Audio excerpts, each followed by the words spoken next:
агенттік пакетсіздік. Күшті екен, я? Рақын әдемі. Я, сенің шыматқалдардан сұрау керек. Сендер мына кім екен білесіңдер ма? Кім?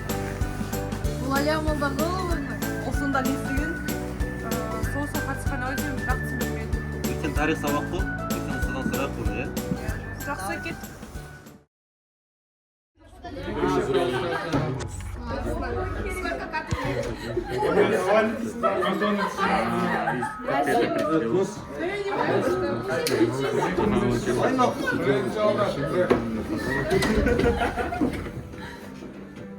Болды, отырыңдар.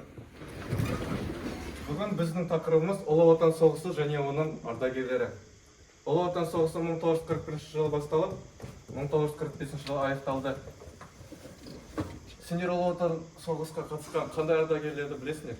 Біз Әлия Молдағұлова туралы естігенбіз, бірақ кім ол білмейміз. Әлия Молдағұлова деген, ол Ұлы Отан соғысқа қатысқан меңгер болады.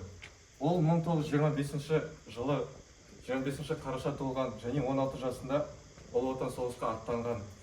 Ол жас кезінде ата-анасынан айырылды. Болды. Мұхаммед жұмысқа тұрсайшы, үйде азық-түлік жоқ. Сен білесің ғой, менің өмірімде қиын жағдайлар болып жатыр. Мен жұмысқа тұра алмаймын, және де мені жұмысқа алмайды. Түсінемін, бірақ балалардың қарны ашып тұр ғой. Болды, доғар. Катя, сәлем, қалайсың? Жақсы. Сен отбасың қалай? Аман есен шүкір. Осы картопты сен қайдан алдың? Анау базарда не болды, Маржан? Мен саған өзімнің соңғы тиындарымды берейінші. Жоқ.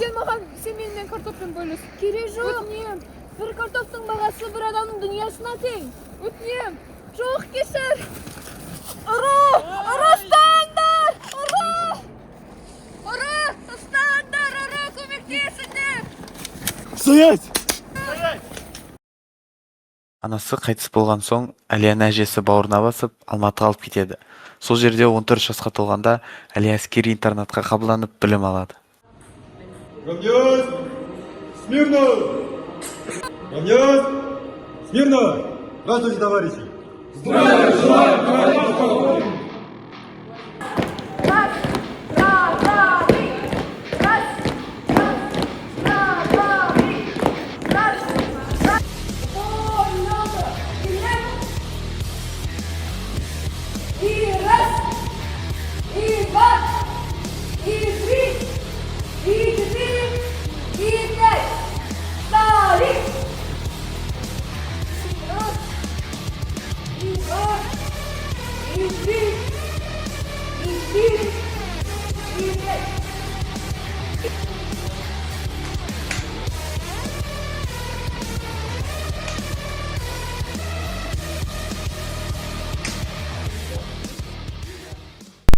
мың 1942 жылдың 21 желтоқсанда Әлия Молдағұлова майданға аттануға өтініш білдірді.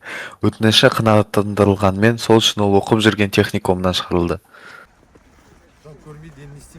Бар оны жақта күтейік.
Сонымен қатар, Әлия Молдағұлова 1944 жылы қайтыс болып, 80-ге жуық жауынгерлерді өлтірді.